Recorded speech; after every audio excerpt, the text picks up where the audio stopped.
composer Garrett Fisher, and I wanted to create a series of videos that track how I compose a piece of music. A lot of times when people meet me and they hear that I'm a composer, they want to know what are the steps that go into writing music to make sound out of silence.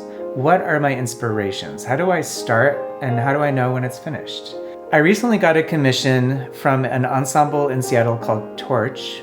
And so I thought this would be a perfect opportunity to track my composition process for you so that I could open it up to you and you could see how it works. Usually when I start, I go right down to what I call my core impulse. Now, a core impulse for me is a thing that really inspires me to create whatever it is. It's the thing that drives me. And usually when I tap into that feeling, it's a very expansive feeling. I feel like I'm in the universal present. All the weight of the world has fallen away. I am filled with joy, and I just can't not do it. I feel like that's the only thing I want to be doing. So when I got this commission from Torch, I actually asked them as a starting point to provide to me a quote or some kind of text that inspired them to form their own ensemble.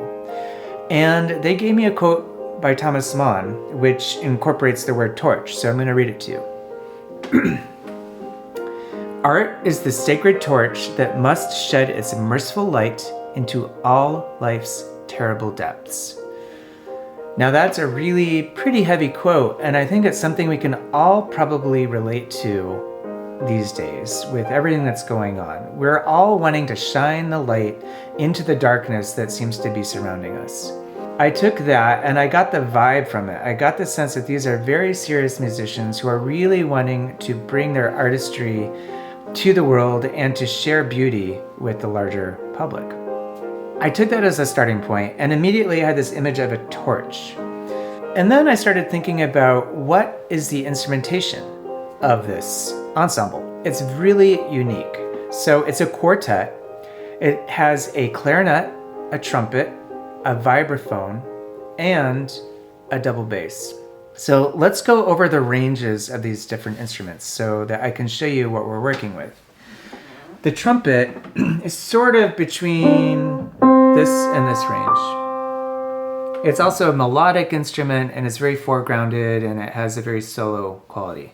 And the clarinet is a little broader.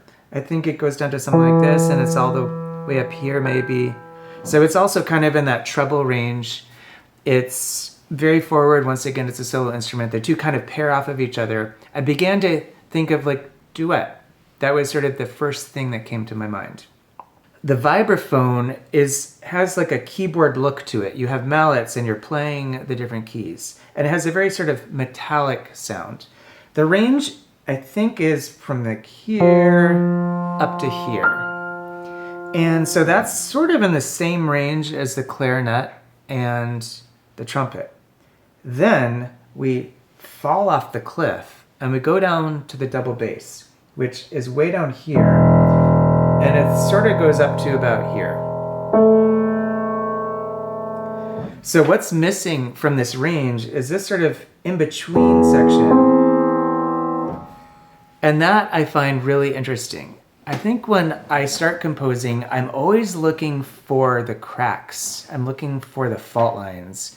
And I'm looking for the imbalance. And for me, there seems to be an imbalance. We have all these treble instruments and we have the vibraphone supporting up there. And then we have the double bass down there. But we sort of have this little void in the middle.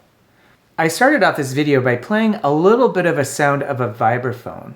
And as I imagine the torch, weirdly enough, I'm also imagining this orb spinning. I do not know how the orb and the torch go together, but I just really imagined this orb. And I was imagining the vibraphone doing this kind of like